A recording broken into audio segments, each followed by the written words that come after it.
Bapak, Ibu, saudara-saudari sekalian yang terkasih, salam damai untuk kita semua. Semoga damai dan kasih dari Tuhan kita Yesus Kristus yang bangkit mulia senantiasa menyertai hidup dan karya saudara dan saudari dimanapun berada. Hari Minggu ini gereja merayakan Hari Minggu Paskah yang kedua, dan pada saat yang sama kita merayakan Hari Minggu Kerahiman Ilahi.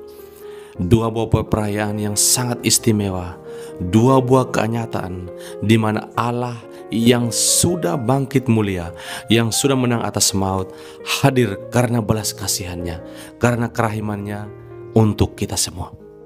Saudara-saudari sekalian yang terkasih, mari bersama-sama kita merenungkan bacaan Injil yang diperdengarkan gereja di tengah-tengah kita dalam perayaan ini. Hari ini para rasul bersembunyi di dalam sebuah rumah yang terkunci. Gambaran rumah yang terkunci mau menunjukkan kepada kita bahwa mereka tidak memberikan kesempatan bagi yang di luar untuk masuk menemui hidup mereka. Mereka membatasi diri dalam pergaulannya hanya kepada mereka saja, dan juga bahkan tidak mengizinkan sesuatu yang lain untuk mengganggu, menghalau, bahkan mengancam keselamatan hidup mereka.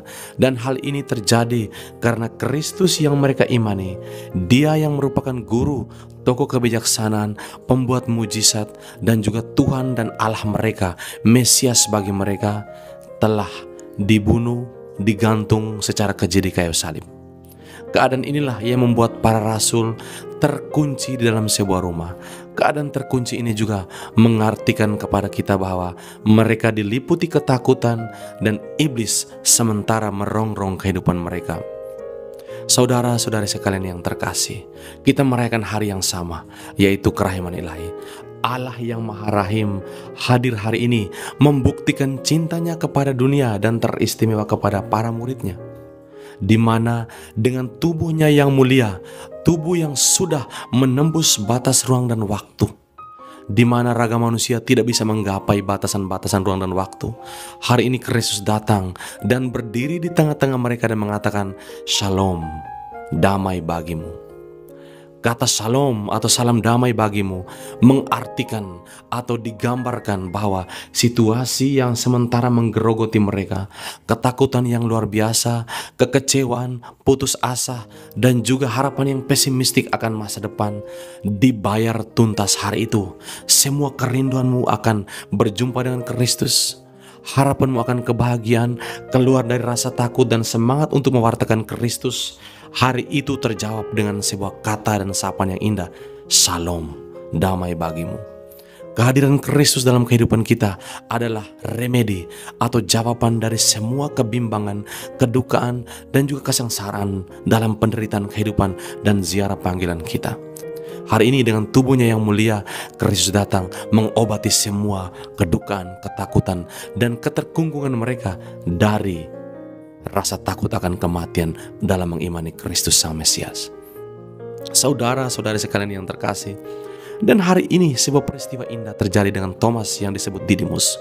Didimus yang artinya kembar. Didimus hari itu tidak berada bersama para rasul. Dan oleh karena dia tidak berada bersama komunitas para rasul yang berdoa dan yang mengimani Kristus, Thomas Didimus tidak bisa berjumpa Kristus, dan bahkan ia tidak bisa mendengar kata shalom dari Kristus. Pelajaran buat kita semua, jauh dari gereja, jauh dari perayaan Ekaristi bersama umat satu paroki atau komunitas kita bersama, kita tidak akan pernah mengecapi indahnya bersama Kristus, dan damai yang engkau doakan, engkau harapkan menjadi sebuah mimpi yang tidak akan kesampaian. Saudara-saudari sekalian yang terkasih, mari kita senantiasa bergabung dalam komunitas gereja kita, berdoa bersama, bernyanyi bersama, memuji Tuhan. Karena dengan berdoa dan berkumpul bersama dalam komunitas seperti itu, kita akan merasakan damai dan kepenuhan yang diberikan Kristus. Namun, Kristus yang hari ini adalah Maha Rahim. 8 hari kemudian dia hadir dan mengatakan, "Thomas, salam damai bagimu." Tuhan tidak tega melihat kita jauh dari Dia.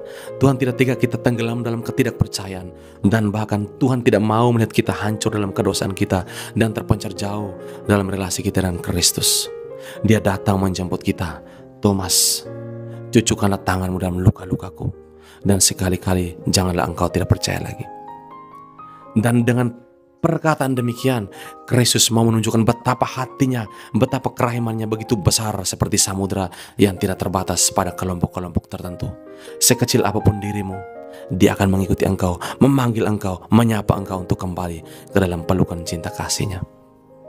Dan Thomas menjawab hari ini, "Ya Tuhanku dan Allahku." Jawaban Thomas harus menjadi pelajaran bagi kita semua. Berhadapan dengan Kristus, yang engkau doakan di dalam ekaristi secara istimewa, lihatlah tubuh dan darahnya, dan haruslah engkau sapa Dia, "Ya Tuhanku dan Allahku." Itu adalah rangkuman semua iman kita dari Thomas Didimus.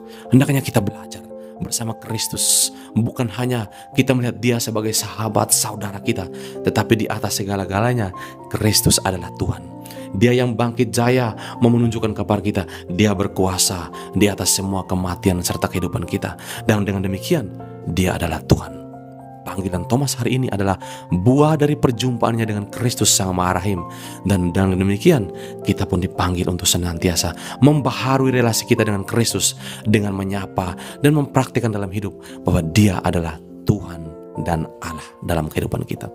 Saudara-saudara sekalian yang terkasih, Tuhan mencintai kita, dan cintanya luas seluas samudera, kerahimannya luas seluas samudera kehidupan kita. Mari kita kembali, mari kita bertobat dan senantiasa percaya bahwa Kristus Sang Tuhan dan Allah kita senantiasa menunggu dan memanggil kita untuk kembali dan bertobat kepadanya. Mari kita renungkan bersama, dan semoga Tuhan memberkati kita semua.